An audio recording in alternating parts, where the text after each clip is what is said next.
Good afternoon, students. This is your second video lecture of Geography of Chapter 3rd, Motion of Earth. Okay. So, yesterday we have already discussed about motion of Earth. There are two types of motion of Earth, rotation and revolution. We already discussed about rotation and effect of rotation and circle of illumination. Circle of illumination मैंने आपको बताया था, जैसे कि आपका एक रोशनी होती है। इल्यूमिनेशन मीन्स रोशनी जो आपके एक लास्ट एंड पॉइंट हॉरिजन तक एक लाइन बनाती है, एक हॉरिजन बना लेती है लाइन के फॉर्म में, और वो आपका लास्ट अर्थ के आधे एरिए को, आधे पार्ट को कवर कर लेती है। दैट्स लाइक ये आपके हॉरिजन, मान लीजिए यहाँ से सनलाइट आ रही है इस तरीके से और यहाँ तक आपकी रोशनी जा रही है, तो ये आपका सर्कल ऑफ इल्यूमिनेशन हो गया। Okay. Effect of rotation, as I already told you, the sun appears to rise in the east and set in the west, and causes of day and night. It causes flattening of earth at the poles and bulging at the equator. High tide and low tide, आपके जो ज्वार भाटा आते हैं, deflection of winds, यानी कि sudden आपके जो wind का मूवमेंट होता है, चेंज होना, ओशियन करेंट्स, जो आपके सागर हैं उनकी जो धाराएं होती हैं, चेंज होना, it's all depend on rotation.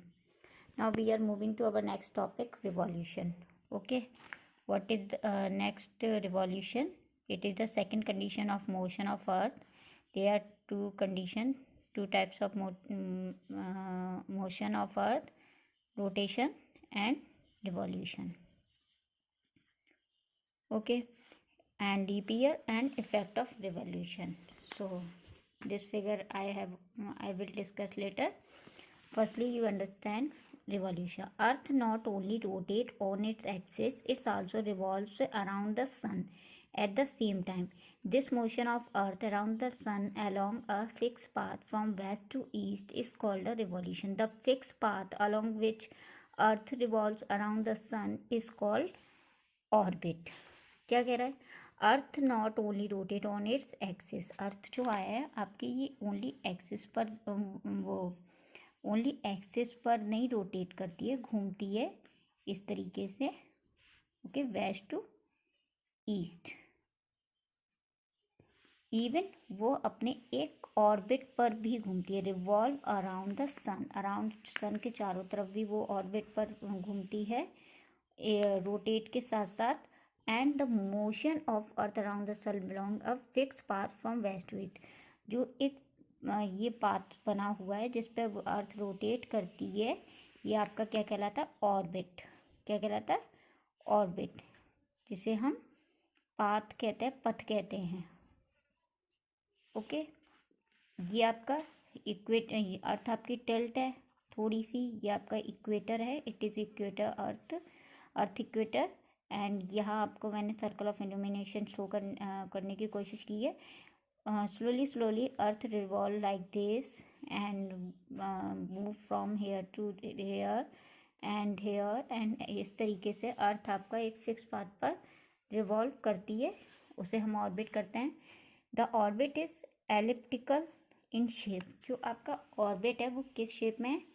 Elliptical shape में है, दीर्घ वर्ताकार, जिसे हम कहते हैं अर्धगोला, एक अंडाकार शेप कह सकते हैं, गोलाकार। एक पूरे गोल एरिया उसमें नहीं है ड्राइंग में, लेकिन शेप में नहीं है, बट एक एलिप्टिकल है, दीर्घ वृत्ताकार, एक बहुत बड़ा दीर्घ मतलब बड़ा और गोल आकार टाइप का है, वो आपका ऑर्बिट का शेप है। एंड उस ऑर्बिट की जो आपकी शेप लेंथ है वो कितना है? 965 बिलियन। कितना है? 965 बिलियन किलोमीटर। दैट मीन आपका जो ऑर्बिट का लेंथ है वो कितना है? 965 मिलियन एंड किलोमीटर में। Okay, each completes one revolution in 365 1/4। आपका कितने में? जो एक रिवॉल्यूशन जो पूरा अर्थ ऐसे कंप्लीट करके यहाँ से स्टार्ट, मान लीजिए स्टार्टिंग पॉइंट यहाँ से पूरा कंप्लीट करके रोटेट करने में कितना टाइम ले लेती है वो? कम्प्लीटली 365 1/4। अब days 1/4 equal to 6 hour approximately. 1/4 कितना पार्ट हो गया आपके 24 आवर्स का? कितना पार्ट हो गया? 6 आवर्स, क्योंकि आप 24 one day, sorry, 1 day upon 4। 1 day equal to मतलब 24 आवर्स, आवर्स अपॉन 4, तो आपका कितना आ जाएगा? 6 hours. That mean approximately for convenience we consider 1 year to be 365। इसलिए हम अपनी सुविधाजनक के लिए हम जो 1 ईयर को मानते हैं, पूरा एक साल में आपका कितना, 1 ईयर में कितने डेज होते हैं? 165। तो पूरा कंप्लीट करने में रोटेशन, अर्थ जब रोटेट कर लेती है तो आपका पूरा कंप्लीट हो जाता है 1 ईयर। और जब अपने रोटेशन पे कंप्लीट कर लेती है तब कंप्लीट हो जाता है 1 डे। ओके, तो द एक्स्ट्रा 6 आवर्स आज are added to a year after every 4 year. जो आपके 6 आवर्स एक्स्ट्रा जो जाते हैं, जो 1/4 के फॉर्म में बचता है, added a year after every 4, वो हर 4 साल बाद ऐड होता है। This adds up a day in that year and makes it a year of 66 days। आपका ये जो 1/4 वाला पार्ट बचता है, यानी कि आपका 1 ईयर में, यानी कि आपका मान लीजिए 1991 में क्या था? 365 डेज हुए, इसका पार्ट बचा 6 आवर्स।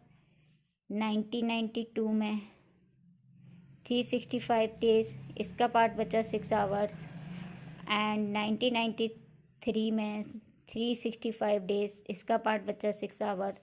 1994 में 365, इसका पार्ट बचा 6 आवर्स। जब आप इसको ऐड करेंगे 6 6 12 एंड 18 6 24, यानी कि आपका 24 आवर्स हो गया। डैट मीन आपका 1 डे एक कंप्लीट हो गया। तो आफ्टर 4 ईयर के बाद 99 में भी 1995 के बाद आप इन 1995 में क्या हो जाएगा? A leap year. That year called a leap year, जिसमें आपके कितने डेज होंगे लीप ईयर में? 1995। दैट मीन्स आपका लीप ईयर में कितने डेज होंगे? 366। और जनरली आपके 365 होता है। And which month is at that day? The year have of 368 is a leap year. In a leap year, the month of February has 29 days. 28 days की हमारी जनरली फरवरी होती है। फरवरी का जो मंथ होता है 28 डेज का होता है, लेकिन that in leap year February month has 29 days. So you will understand, I think you should understand this leap year concept and revolution concept. Now we move ahead to next topic, effect of revolution। जैसे हमने कल आपको पढ़ाया था effect of rotation। Rotation के effect क्या होते हैं? Sun appear west to east, day and night, and flattening equator, high tide and low tide, deflection of winds, these are all effect of rotation. So effect of revolution, the revolution of earth has the following effect: variation in length of day and night। आपका जो variation होता है length और day, वो किसकी वजह से होता है? रिवॉल्यूशन की वजह से। बिकॉज आपने देखा होगा समर में हमारे जो डेज होते हैं, समर में जो हमारे डेज होते हैं लॉन्ग होते हैं, but in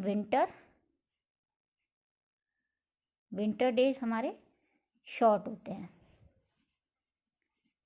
okay, winter days हमारे कैसे होते हैं? शॉर्ट होते हैं। दैट मीन हमारा जब अर्थ रोटेट करते हैं सन के अराउंड, तो क्या होता है? इसके जो एरियाज़ हैं which are divided in by difference latitude, ये डिफरेंट लैटिट्यूड के अकॉर्डिंग इनके एरिया पे जो इसकी सनलाइट है फॉल करती है। और जब ये इधर से इधर आने में पूरा 365 डेज लगाते हैं, तो मैनी सीजन्स इट एक्सपीरियंस, ये जो है कई सारे सीजन्स को एक्सपीरियंस्ड करता है। Variation in the length of day. So you should understand, I think, variation of length, day and night, distribution of heat on earth surface. Okay, distribution of heat on earth surface, यानी कि आपके earth surface पे भी मैंने आपको बताया था torrid zone, और आपको डिफरेंट जोन पढ़ाए थे जो अर्थ को डिवाइड किया था डिफरेंट जोन्स में, temperate zone, frigid zone and torrid zone. These zones help in heat on earth surface. अलग अलग हीट फील करती है अर्थ हमारी. एट पोल्स पर सबसे कम हीट होती है, एंड टेम्परेट जो जोन होता है आपके टेम्परेट जोन पे उससे ज़्यादा होती है हीट. एंड आपका जो टोरिड जोन होता है जो मिडिल में लाई करता है नियर बाई इक्वेटर, उस पर वो सबसे ज़्यादा होता है because they get direct sunlight. तो ये भी आपका एक इफेक्ट है रिवॉल्यूशन का. जब जैसे जैसे आपकी चेंज होके आता है जो अर्थ का रोटेशन एंड रिवॉल्यूशन, जब अर्थ मान लीजिए इक्वेटर बिल्कुल यहाँ सामने आ गया, अर्थ ये रही आपकी, I draw this figure here. मान लीजिए आपकी ये अर्थ है, इक्वेटर का पोर्शन बिल्कुल सामने आ गया और ये डायरेक्ट सन रेस वो कर रही है, तो ये आपका क्या है, ये सबसे गर्म एरिया रहेगा. इसी तरीके से धीरे धीरे आपका जो डिफरेंट अर्थ सरफेस है डिफरेंट डिस्ट्रीब्यूशन हीट जोन का गेट करती है. अक्रेशन ऑफ वेरियस सीजन है such as summer, winter and autumn and spring. यही रीज़न है, रिवॉल्यूशन ही रीज़न है. Various season such as summer, हम समर विंटर अलग अलग मौसम को एक्सपीरियंस करते हैं. समर, विंटर, ऑटम एंड जब हमारी अर्थ बहुत नियर बाई होती है सन के तो हमारे समर होता है. जिस पोर्शन में हम रहते हैं अगर वो नियर बाई होगा सन के, तो आप अभी गर्मियों के दिन महसूस कर रहे हैं, दैट मीन आपका क्या अर्थ ऐसी लोकेशन पर है जहाँ आपका जो इंडिया है वो सन की तरफ पड़ रहा है, फेस कर रहा है, सन को एक्सपीरियंस कर रहा है. और another side face is winter, और जो उसके अपोजिट साइड्स होगी इंडिया के, मे बी यूएसए कह सकते हैं, तो वो आपका एक्सपीरियंस कर रहा होगा विंटर का. So I think student it should be complete and it should be understood by you. If you have any doubt in this topic, you can write your query on your WhatsApp group.